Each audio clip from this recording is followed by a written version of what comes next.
welcome to Story Time with Stadler, episode 1. Today we shall cover the detention and the prosecution and the wrongdoings of what happened. And so, yeah, let's do it. Grab yourself a mug.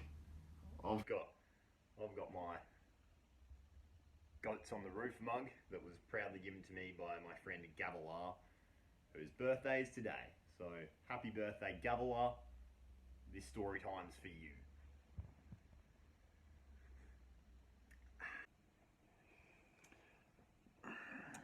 So it all started at the end, really. Hugh and Summer dropped me off at the airport.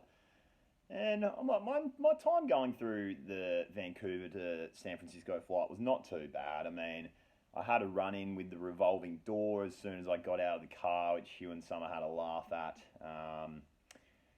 The customs lady pulled out all my marijuana and all my magic mushrooms, which I completely forgot were in my toiletry bag, so that was a bit awkward, but she didn't really do anything about it, so that was fine.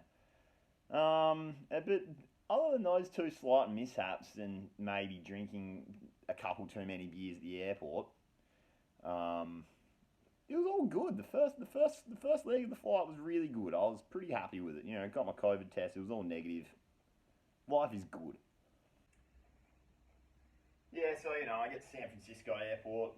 It's all good. Get off, and I'm just straight away make it to my gate where I'm boarding for my flight to Australia.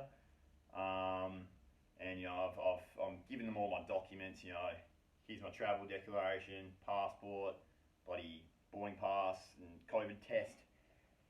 And then she looks at my COVID test and she goes, and then she looks up at her mate. That thing where they all you can just tell shit's gone wrong when the fucking computer people look up and you're like, ooh. That happened, and I was like, oh fuck, what's happening here? And then she's like, oh, you got the wrong test. And I went, fuck, that's shit. That's real shit.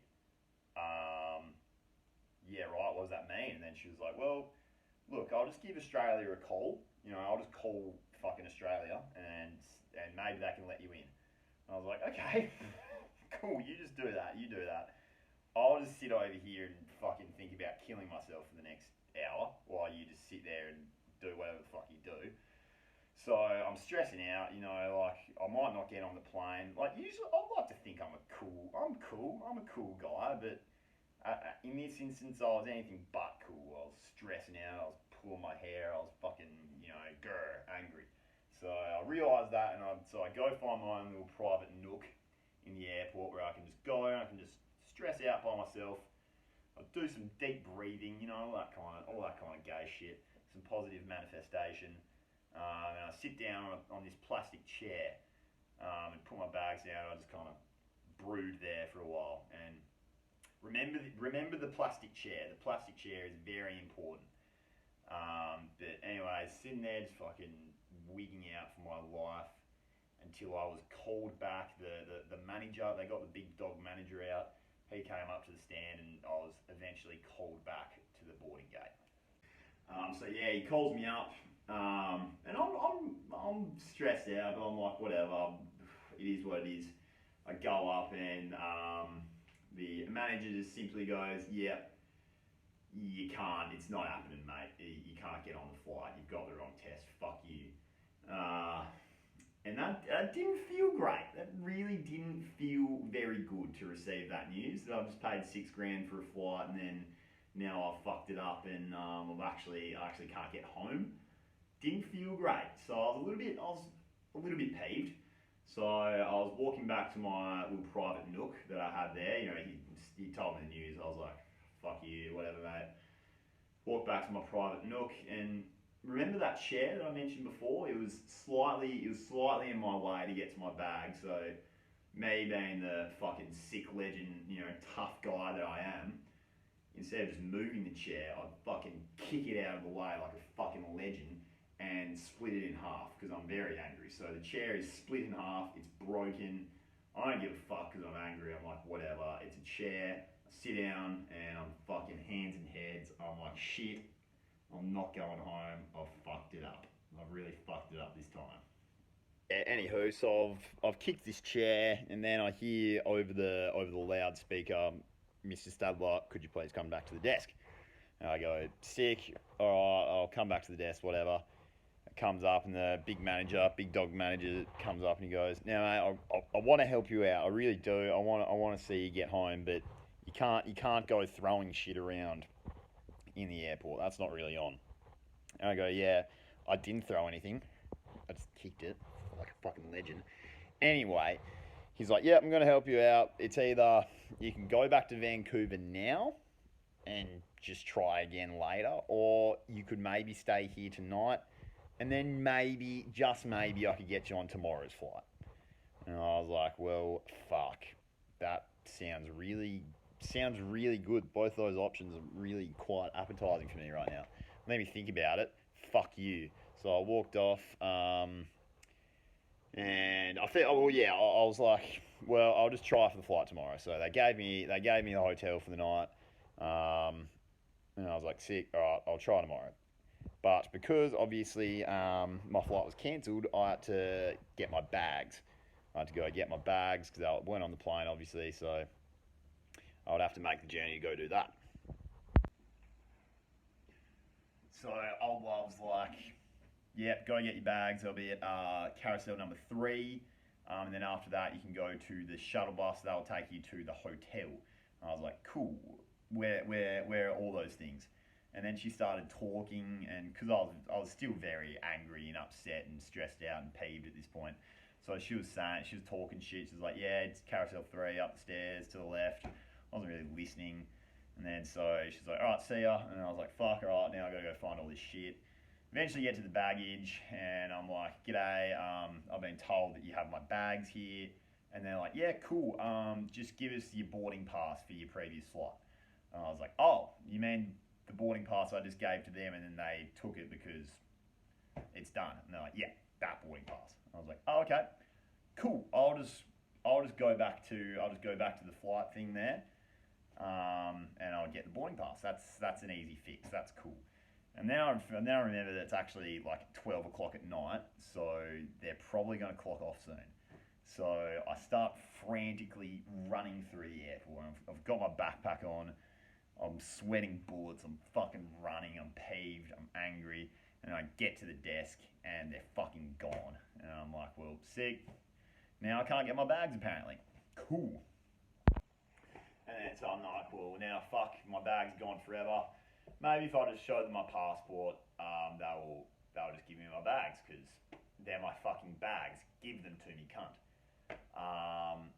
So yeah, I'm walking back. To the baggage claimed area, and I finally get to the desk. And instead of the very nice ladies that were working there, instead it was four. No, sorry, it was 2 police officers were waiting for me, chatting to the ladies at the desk. And as soon as I walked up, they were classing, and then classically conversing, and then they turned to me and they both went, "Yep, that's him." And then I go, "Fuck, what could happen now? What's happened? Tell me what's happened now." And then so there's big sick American police officers with their guns and batons, fucking tell me to have a seat, mate. Just go have a seat. We sorting the issues out now. I was like, "All right, I'll just fucking go have a seat." Have a seat, and then 2 more police officers rock up on their little segways. I was very intimidated. Yeah, both rock up. There's now 4 police officers. Like standing around like this, holding their gun, baton. I'm just sitting on what that bag carousel thing like this. I'm like, "What's going on here?" And then the main officer, who I guess was playing the bad cop, was like, "Now, mate, what's going on here?" And I was like, "Are you talking about the chair? Is that what you're here for? Is it the chair?" And they go, "Yep, the chair." So they took me off into this room, and I was sitting there, and 3 police officers there. One was discussing business with the 2 managers. I don't know, talking about fucking how they're never going to recover from this $20 chair break or some shit. I don't know. I'm sitting there trying to call my parents because, you know, they're wigging out because I missed my flight. You know, call them, you know, they're just fucking... Didn't tell them I was being detained currently because that probably would have sent them off the edge into a spiral. Still haven't told them. Probably never will. But anyway, it was real shit. But the only good thing, my travel agent, John Castell, the absolute fucking man. While I was sitting there being detained, I got an email from him and it said, "Hey mate, did you miss your flight?" And I went, "Yeah, missed my flight, got the wrong test." And he went, "Oh, okay, yeah, whatever, that's shit." Then I'll wait a couple more minutes. I'm still stressing out because I'm still being surrounded by fucking American police officers and shit. It's a scary situation. And I look down on my phone and I get an email from John Castell, fucking the man, the myth, the legend. He just goes, "Oh, all good, mate. You're on tomorrow's flight." Fuck yeah, mate. So then my mood is just absolutely lifted. I'm fucking happy now because I'm like, whatever. I don't care what's happening here. These police officers can say whatever they want. And basically they just signed this detention form, gave it to me, said, "Yeah, mate, be better." The big main bad cop police officer said, "Let this be a lesson. You should learn to control your emotions more." Which at this point, like, I would probably get angry at someone saying that to me, but then I was just like, you know what? Fuck you. I'm getting out of here. I'm going to my goddamn hotel room, and I'm gonna get there.